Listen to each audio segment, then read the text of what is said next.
नमस्कार, मैं सुनील कुमार आपका स्वागत करता हूं आपके अपने चैनल क्या ऐसा होता है।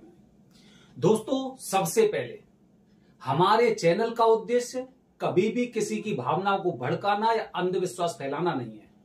जो चीज हमें अपनी आंखों से दिखाई देती है, जो हम अपने दिमाग से सोचते हैं और फिर आसपास जाकर लोगों से उसके बारे में मुआयना करते हैं, उसके बाद हम आपको जानकारी देते हैं।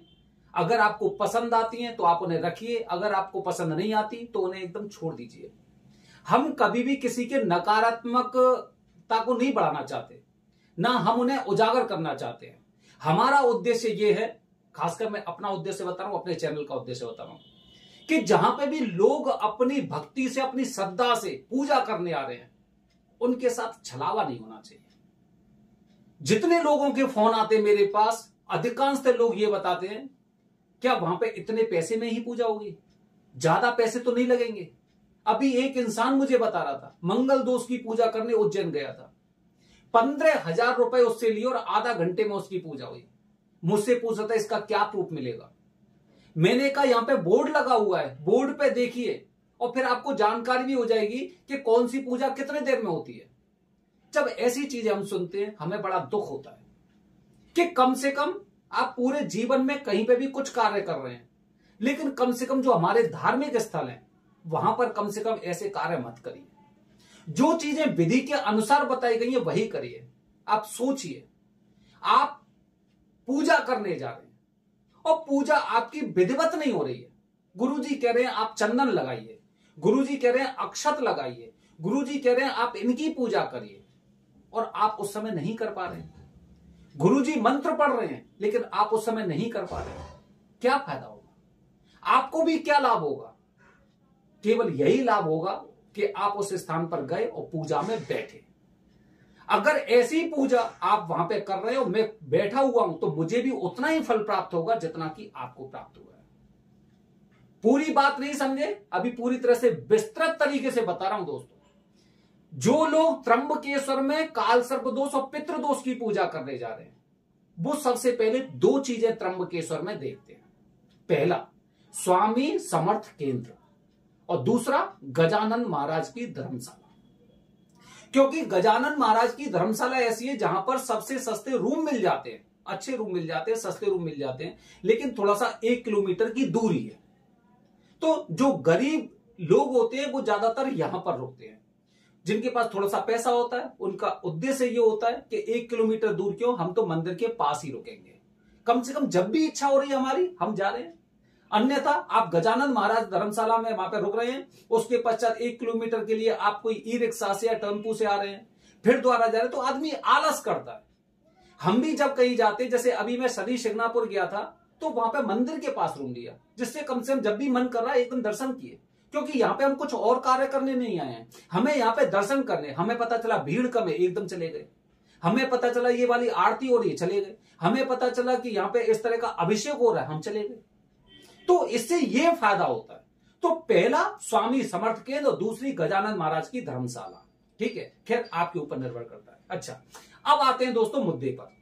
जब आप काल सर्प दोष या पितृ दोष की पूजा के लिए त्र्यंबकेश्वर में कुछ भी चीज सर्च करते हैं, तो जो लोग साउथ के रहने वाले वो जानते हैं वहां पर कि स्वामी समर्थ का एक केंद्र है। जो लोग पूजा कराते हैं, कैसी पूजा कराते हैं? सस्ते में पूजा कराते हैं। जितने भी गरीब लोग होंगे, बहुत ज्यादा गरीब लोग होंगे, वो स्वामी समर्थ केंद्र में जाकर पूजा करवाते हैं, क्योंकि पूजा सस्ते में हो रही है। ऐसे लोगों को विधि विधान से पूजा का कोई लेना देना नहीं है। कोई भी लेना देना नहीं है कि आपकी पूजा विधि और विधान से होगी, ऐसा कम से कम मैं नहीं सोच सकता। कोई इंसान कैसा भी सोचे। आप सोचिए दोस्तों कि मैं अगर त्र्यंबकेश्वर जा रहा हूं, मेरे 1,000-2,000 रुपए आने जाने में खर्च हो रहे हैं। अब अगर आपसे स्वामी समर्थ केंद्र या कोई भी केंद्र हो, अगर आपसे 4,000 रुपए, 3,000 रुपए या 5,000 रुपए में पूजा कर रहे हैं, लेकिन कैसी पूजा कर रहे हैं? जिस पूजा में करीब 200-300 लोग, और पूजा करने वाले एक तो मुख्य गुरुजी होंगे और 2-3 और मान सकते हैं। मैं ये कह रहा हूं, वैसे 2-3-4 ही होंगे, ठीक है, मैं ये कह रहा हूं 10 मान लो।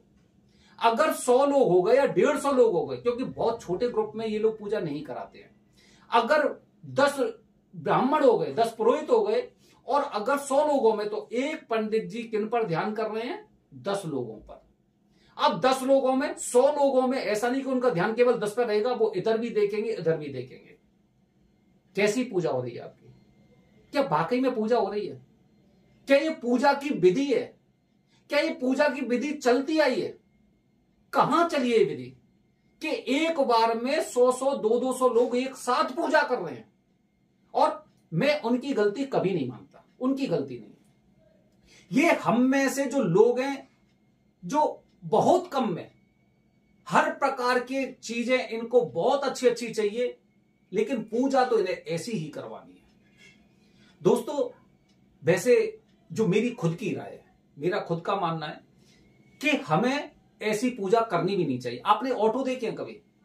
आप जब दिल्ली एनसीआर में या आगरा की तरफ आप आएंगे तो इधर देखेंगे आप, ऑटो वाले ऐसे भर लेते हैं, ऐसे भर जाते हैं कि लोग उसमें सफर करते हैं, सफर कर जाते हैं।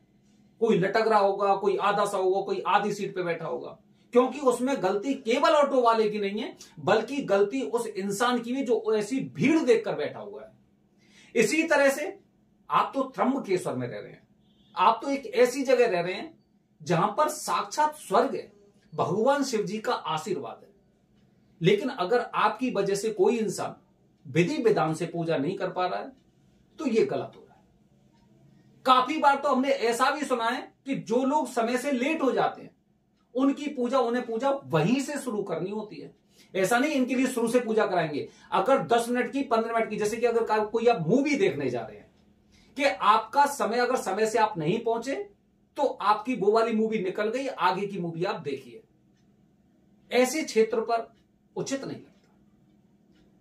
कोई इंसान, चलो गरीब है, आप गरीब के नाम पर आप पूजा करवा रहे हैं, गरीब के नाम पर आप पूजा करा रहे हैं। अरे अब अगर आप 5 पंडित जी के साथ पूजा करा रहे हैं तो ज्यादा से ज्यादा 40 या 50 लोगों में पूजा करवाइए, ज्यादा से ज्यादा। फिर भी जो ये पंडित जी होते हैं, ऐसा नहीं कि सारे सारे मंत्रों का उच्चारण करते हैं। और आप खुद सोचिए, अगर मैं पूजा करने आ रहा हूं, आप मंत्र पढ़ रहे हैं, अगर पूरी भीड़ में अगर वो मंत्र मुझे ठीक से सुनाई नहीं दे रहे हैं, तो मुझे क्या फायदा होगा? और आप भी दोस्तों सोचिए, आप एक रेफरेंस के माध्यम से एक सस्ती पूजा के लिए आप जब इस ग्रुप में जाते हैं, कितना अंतर आता है, कितने पैसे बचा लोगे? 3-4 हजार रुपए, 3-4 हजार रुपए आपके लिए मैटर करते हैं? या फिर जिस क्षेत्र में आप जा रहे हैं, जीवन में 3-4 हजार रुपए क्या आप कमा नहीं पाएंगे? जीवन में 3-4 हजार रुपए नहीं कमा पाएंगे। बताया जाता है शास्त्रों के अनुसार हर पुरुष को एक बार पितृदोष की पूजा करनी चाहिए। नारायण नागबली की विधि हर पुरुष को करनी चाहिए जीवन में एक बार। अगर किसी का जन्मदिन होता है तो लोग 10-20 हजार रुपए ऐसे ही खर्च कर देते हैं। अगर गरीब आदमी होगा तो 2-3 हजार से कम में तो जन्मदिन ही नहीं मनता।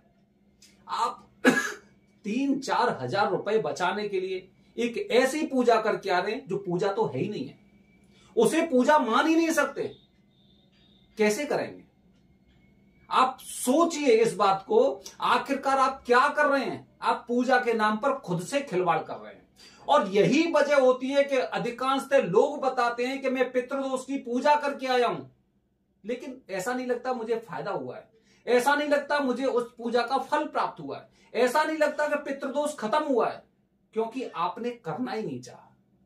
आपने पितृदोष को खत्म करना ही नहीं चाहा। कैसे पूजा करेंगे आप? पितृदोष की पूजा मैंने खुद ने की है, सबसे कठिन पूजा होती है, सबसे कठिन। क्योंकि एक तरफ देवताओं की सामग्री, दूसरी तरफ पितरों की सामग्री। आप 100-200 लोगों में कोई भी चीज चढ़ा रहे हैं, आपको क्या पता कि ये वाली चीज उधर नहीं चढ़ जाए, ये वाली चीज उधर नहीं चढ़ जाए। तिलक लगाना है, अक्षत चढ़ाने, पुष्प चढ़ाने, किसको करना है, किस तरह से मुझे जल देना है, कौन से हाथ से जल देना है, कैसे करेंगे? इतनी बड़ी गलती मत करिए। ये पैसे बचाने के लिए, जिन जिन लोगों को पैसे बचाने के लिए पूजा में आते हैं, ऐसे लोगों का ही फायदा ज्यादा उठाया जाता है। क्योंकि ये लोग बताते हैं कि हम गरीब हैं, और गरीब का फायदा उठाकर 100-200 लोगों में लोग पूजा करवाते हैं, और हम कहते हैं हम पूजा करके आए हैं। ये पूजा नहीं है, ये पूजा नहीं है दोस्तों। तो ध्यान रखिए, आप किसी भी केंद्र में जा रहे हैं, मेरी हाथ जोड़कर विनती है, स्वामी समर्थ केंद्र के लोगों से भी, जो गुरुजी हैं उनसे भी मेरी प्रार्थना है, ऐसा मत करिए कि जो इंसान गरीब हैं और आपके पास पूजा करने आ रहे हैं, तो गरीब है तभी तो आपके पास आ रहे हैं, ऐसे भीड़ में आप पूजा कर रहे हैं, क्या वो पूजा कर पाएंगे? नहीं कर पाएंगे। अपने स्थान से आप बाहर जाकर देखिए, अगर वहां पे आपको भी ग्रुप में बैठा दिया जाएगा तो आप भी ठीक विधि विधान से पूजा नहीं कर पाएंगे, जिस पूजा को आप नहीं जानते होंगे। फिर ये लोग कैसे करेंगे?